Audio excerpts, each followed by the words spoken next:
कल्याण डोंबिवली बदलापूरमध्ये वादळी वाऱ्यासह जोरदार पावसाची हजेरी। पालघरमधल्या काही भागात गारांचा पाऊस, तर रायगडमध्ये अवकाळीमुळे आंबा बागायतदार संकटात। दुपारी 3 पर्यंत राज्यात 42.35% मतदान। नंदुरबारमध्ये सर्वाधिक 49.91% मतदान, तर पुण्यामध्ये सर्वात कमी 35.61%। तरुणाईसह ज्येष्ठ नागरिक मतदानाच्या रांगेत। लोकसभा निवडणुकीच्या चौथ्या टप्प्यासाठी मतदान। 10 राज्यांमधल्या 96 जागांसाठी चुरशीची लढत।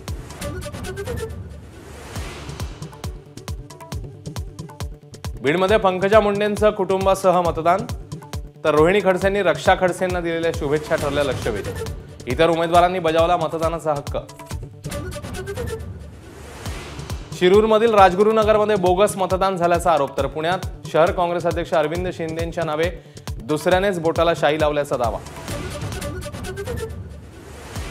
बारामतीच्या स्ट्रॉंग रूम मधील सीसीटीव्ही 45 मिनिटं बंद पडल्याचा आरोप, मात्र सीसीटीव्ही मध्ये नव्हे तर स्क्रीनमध्ये बिघाड, निवडणूक अधिकाऱ्यांचा दावा।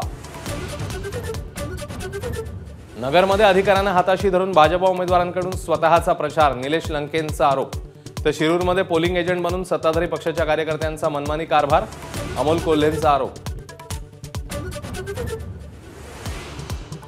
शिंदेंच्या 2 तासांच्या दौऱ्यासाठी एवढ्या जड बॅगा का? संजय राऊतांचा हेलिकॉप्टरच्या व्हिडिओवर बोट। नाशिक नगरमध्येही पैसे वाटल्याचा आरोप, महायुतीकडून आरोपांचं खंडन। पुण्यामध्ये मराठी कलाकारांनी बजावला मतदानाचा अधिकार। सुबोध भावे, प्रवीण तरडे, राहुल देशपांडे, मृणाल कुलकर्णी, सोनाली कुलकर्णीचं मतदान।